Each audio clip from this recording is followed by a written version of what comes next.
వెలిగిన కన్యకలా సిద్ధెను నూనెతో నింపుకొని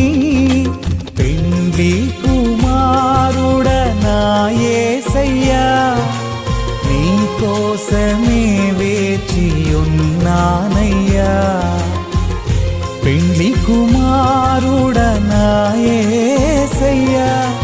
నీ కోసమే వేచి ఉన్నానయ్యా